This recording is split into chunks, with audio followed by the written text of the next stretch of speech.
નમસ્કાર દર્શક મિત્રો, હું છું હિના ચૌહાણ।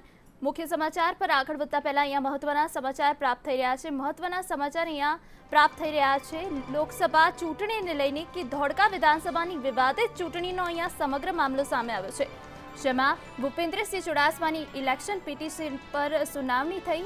અગાઉ ધવલ જાનીએ આ મુદ્દે જુબાની આપી હતી। ચૂંટણીના રિટર્નિંગ ઓફિસર તરીકે તેઓએ જુબાની આપી હતી। तो धवल जानीए रिटर्निंग ऑफिसर तरीके जुबानी आपी थी। हाईकोर्टने जुबानीमां आपवामां आवी हती। धवल जानीनी भूमिका शंकास्पद लागता आ नोटिस काढवामां आवी छे। तो हाईकोर्टना जस्टिस परेश उपाध्याये काढी छे आ नोटिस।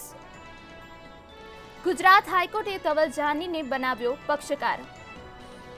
आगामी 16મી એપ્રિલે केसमां थशे વધુ सुनावणी। तो जे प्रकारनी धवल जानी द्वारा रिटर्निंग ऑफिसर द्वारा जुबानी आपवामां आवी हती તે બાબતને લઈને તેઓ શંકાસ્પદ જણાતા હતા। તો આ જ મુદ્દે વધુ ચર્ચા માટે જોડાઈ ચૂક્યા છે મંતવ્ય ન્યૂઝના સંવાદદાતા રિઝવાન છે। જે રિઝવાન, જણાવો, જે રીતે ધોળકા વિવાદિત ભૂપેન્દ્રસિંહ ચુડાસમાની ઇલેક્શન પિટિશન પર સુનાવણીની સમગ્ર બાબત સામે આવી છે, શું છે વધુ અપડેટ? હિના, વાત કરીએ તો ધોળકા વિધાનસભાની અંદર ભૂપેન્દ્રસિંહ ચુડાસમાની જે જીત થઈ હતી તે જીતને લઈને એક પડકારતી પિટિશન ગુજરાત હાઈકોર્ટમાં કરવામાં આવી હતી, જેમાં આજરોજ સુનાવણી હાથ ધરાઈ છે। સુનાવણીમાં જો વાત કરવામાં તો અગાઉના દિવસોમાં જે ચૂંટણીની અંદર જે સીસીટીવી ફૂટેજ હતા એ સીસીટીવી ફૂટેજની ચકાસણી કરાવવામાં આવી હતી, જેમાં જે રિટર્નિંગ ઓફિસર જે છે ધવલ જાનીની જુબાની લેવામાં આવી હતી। ખાસ કરીને કોર્ટે કેટલાક સવાલો પૂછવામાં આવ્યા હતા।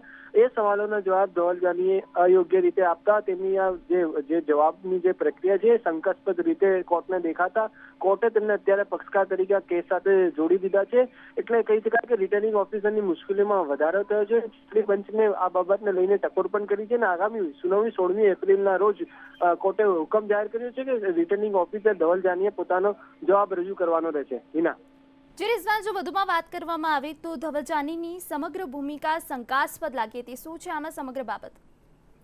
ચોક્કસથી સીસીટીવી ફૂટેજની અંદર જે ગેરરીતિઓ દેખાય છે તે ગેરરીતિઓને પકડવા માટે કોર્ટે કેટલાક સવાલો પૂછ્યા હતા, જેના જવાબો અયોગ્ય રીતે ધવલ જાનીએ આપ્યા હતા, અચોક્કસ રીતે જવાબો આપ્યા હતા, જેના કારણે જે કેસની જે સત્યતા છુપાઈ રહી હતી, જે કોર્ટને માલુમ પડતા કોર્ટે ધવલ જાનીને આ કેસની સાથે પક્ષકાર તરીકે અત્યારે જોડી દીધો છે। એટલે કહી શકાય કે રિટર્નિંગ ઓફિસરની અત્યારે મુશ્કેલીમાં વધારો થયો છે અને આ કેસ હવે આગામી દિવસોમાં નવો વળાંક લઈ શકે છે તે અત્યારે શક્યતાઓ સેવાઈ રહી છે। હિના, જી બિલકુલ રિઝવાન, સમગ્ર માહિતી બદલ આભાર આપનો। તો ધોળકા વિધાનસભાની વિવાદિત ચૂંટણીનો મામલો અહીંયા સામે આવ્યો।